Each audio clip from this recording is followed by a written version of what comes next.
What's up, everybody? My name is Kim, if you don't know me, and I'm going to make week 2 picks. Unlike my last video, if you saw it, I'm going to actually explain some of my picks this time. I'm not going to explain every single game because the video will go on for a very long time if I do, but I will pick out a few and tell you why I chose them. So let's get started. Tonight we have the Broncos and the Chiefs. The only touchdown that Denver got last week was an interception return. And while I do believe that Denver will be right back in the playoffs where I think they deserve to be, Kansas City as a whole walked all over Houston last week. And I think they're often forgotten as a solid team. And I don't think any team should ever overlook them. So here's to you, Casey.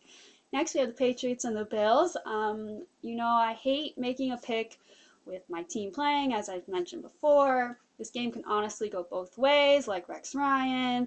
I had to throw a little shade at him because I'm a Patriots fan. You know how it is.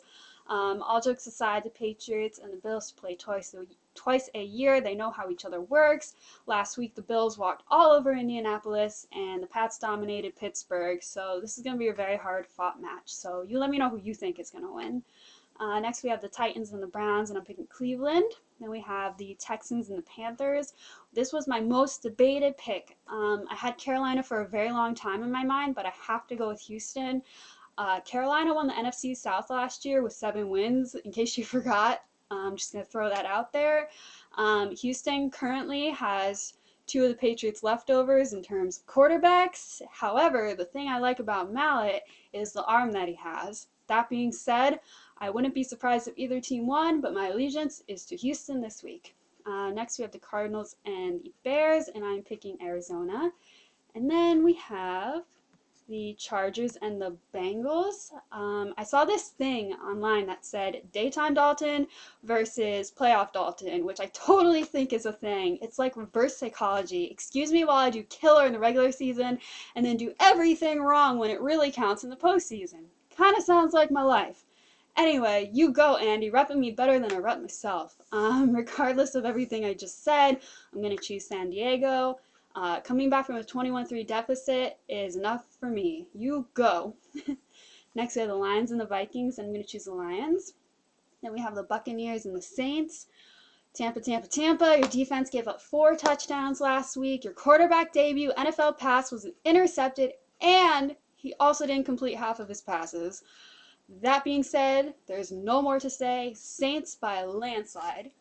Next, we have the Falcons and the Giants, and I have 2 words for you. Julio Jones, fantasy monster, and good for 9 catches during week 1.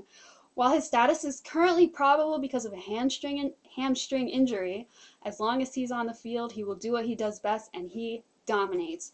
Although the Giants lost last week, they were the overall better team against Dallas, but I still have to go with Atlanta this time around because the Giants are fantastic at playing for 50 minutes of the game, but they got to play all 60 if they want a chance to win.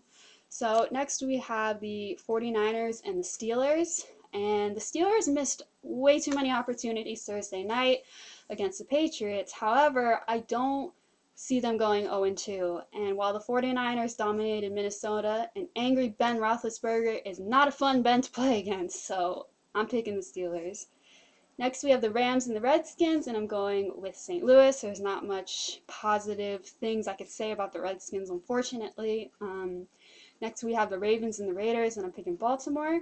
We have the Dolphins and the Jaguars, and I'm going to pick Miami. And then we have the Cowboys versus the Eagles. This is another hard game for me to choose from. My boy Dez is out, so I can't use him for all he's worth in my fantasy, so darn. That being said, Dallas better wake up and do what they did the last drive of their Sunday night game, but do that the entire game because that was a very, very great drive. And they got to play all 60 minutes. The Giants did dominate them. Although the Giants didn't win, Dallas did not play good. So until that last drive. And they also have to step up because you don't want to mess around with the Eagles defense. That is not something you want to do. But with risk, I'm going to choose Dallas. And then we have the Seahawks and the Packers, and I'm going to choose Green Bay. And then our Monday night game is the Jets versus the Colts, and I'm going to pick Indianapolis. So let me know if you agree or disagree with my picks, and I'll see you guys next week.